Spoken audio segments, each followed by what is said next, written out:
Hey guys, today I'm bringing you an awesome review of this tiny smartphone that I found on AliExpress. It cost me $30 and it's from a brand called Soyez. They essentially make a bunch of really small phones that look like miniature versions of expensive flagship phones. So the one that I got is the world's smallest Galaxy S23 Ultra. It's got the 5 camera bumps, not real cameras I assume, volume buttons over here, and then it's got the power button, little SIM tray. Inside of here there's room for 2 SIMs and an expandable memory slot. Take notes, Samsung, as well as Apple, and well, actually pretty much everyone. Then the bottom has a USB-C charger and a microphone, then nothing on the top. You've got a little headphone speaker here and then a selfie camera right there. Let's see what else is in the box. So you get a little USB-C cable. You get a super clear TPU case in the box, which is always nice to have. Although I feel like this one's so thin that it actually wouldn't do anything other than protect from scratches, which since this is all plastic, might actually be really nice. Yeah, let's see what else is in here. So we've got the SIM ejector tool, some trash manuals, and then actually the world's smallest screen protector. So pretty extensive amount of stuff that you get in here. Pretty crazy. For $30 you get all this, and for $1,000 you don't even get a cord a lot of times with phones nowadays. I'm gonna get this powered up and then I'm gonna download some apps and then we can get into it. Alright guys, I got this phone all charged up to 100%. One thing that's weird is with fast chargers, usually they'll just go down to whatever wattage your phone can support with the standard. But all of my fast chargers were not able to charge this, so I had to go find an old iPhone block, like the tiny one, the 5-watt one, in order to actually charge this.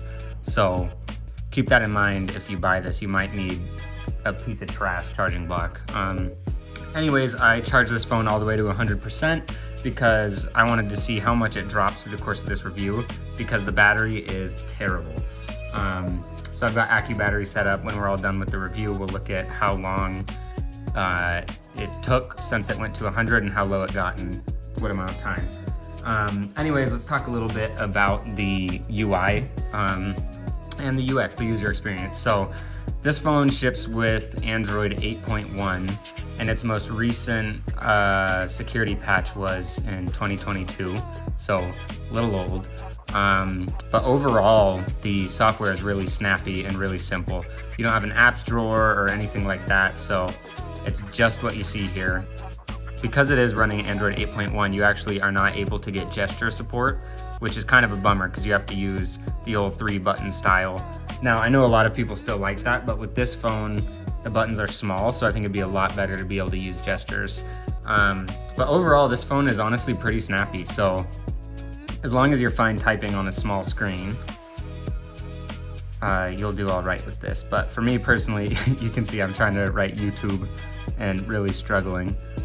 But if I were to use the voice for the Gboard app, which I have right here, like using the Google Assistant, it's actually really nice. So I could say copyright-free music on YouTube. And then it'll load up quick like that, and none of these videos I want to watch. They're like tutorials on how to find copyright free. That's what you get for searching with Bing, I guess. But yeah, so the software is pretty quick, and performance wise, honestly, this phone is $30 and it kind of blows me away how much you can get for that. I do have some games here. Need for Speed takes forever to load, so I'm gonna open it up here and then I will just get back to you once it's finished loading. All right, I've got Need for Speed finally loaded up.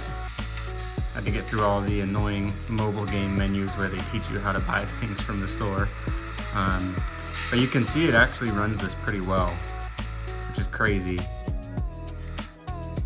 Oh man, more instructions.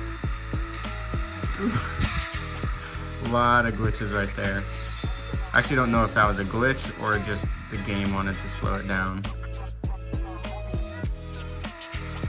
Let's see, get a little NOS going. Oh my god, every couple seconds.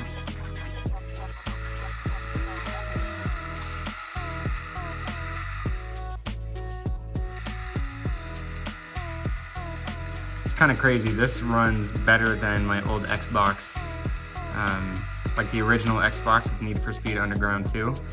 This looks a lot better than that. You know, if this phone came out when I was a little kid, I would be blown away. And honestly, if I was a kid right now and I didn't have a smartphone, if I went from a flip phone to this, I'd be super stoked. But it also kind of sucks because this phone's battery is awful. As you'll see when we go into the end of the review and I kind of go over the battery and we look at how much it's drained. All right, so you saw how that game ran, just all right. But for 30 bucks, actually pretty incredible. And it looks really crisp because the screen is so small. So even though the resolution is low, the DPI is actually pretty high. I wanted to show you guys real quick just how the modem works. So we'll go to fast.com, and we'll do a quick speed test. So we got 42 megabits per second. I pay for 600, so this is pretty bad, but considering where I am in my house, this is pretty normal. So just as a point of reference, this is my Galaxy A34, and it got 52 megabits per second. So this is pretty close to on par. And as you saw, I was able to load up web pages really quickly. So I can't complain about the performance when it comes to that. So for 30 bucks, this is better than a feature phone in my opinion, other than the battery. Like the display looks really nice. It has a good range of brightness. I will say though, there's no auto brightness on this phone. It doesn't have the sensor for that. So you have to manually do the slider. So if you went to bed and had it on dim and then you went outside and forgot to brighten it, that'd kind of suck. But yeah, it's nice. And then it has a speaker, which sounds decent enough. Again, for the price, obviously it's not gonna sound as good as the likes of pretty much any big phone, but I was blown away about how good it actually sounds. Like I was able to hear, it is slightly tinny, but it is nothing too crazy. And performance-wise, it's plenty snappy for just, you know, normal day-to-day stuff. As you saw, gaming takes forever to load given the storage that it has, so wouldn't recommend it for that. All right, let's get into the cameras. So I'm just gonna take a couple pictures here. Oh man, very bad. And then I will edit them into the video so you can see what it looks like after you've taken them.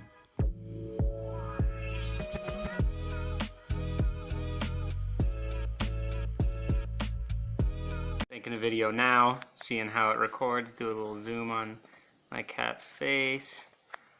Perfect. All right, get a couple of Obviously, you just saw that the cameras, there's only one of them that's real on the back, which is what we'd expect. That flashlight does work too. I did test that out. So kind of nice. Now let's just look at the battery real quick. So we've used it for 16 minutes and it's already lost 17%. So this will last you like a little over an hour. Well, I guess almost 2 hours, 20 minutes shy probably.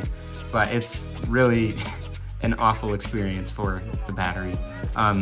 Overall, if you want to buy a phone to punish your kids, or you know someone in prison that needs a tiny phone and has a way to charge it, then this might be worth buying. But if you aren't trying to punish someone, I would definitely recommend buying anything else. But for $30, this is a pretty cool novelty. And if the battery was a little better, I think it'd actually be pretty decent for a lot of people, as long as they just only used the voice assistant and didn't type. Because when you're actually on websites, it's fairly readable with the high DPI, and you can fit a lot onto the screen, and it's really reactive. So if the battery lasted, I don't know, 5 hours of screen on time, maybe, that, like continuous screen on time, obviously, not throughout the day, you know, maybe that'd be a little better if you could make it through the day. But that wraps up the review for this. Don't buy it unless you just like playing with technology like me. I will leave a link. It's 30 bucks. And yeah, I'll see you on the next one.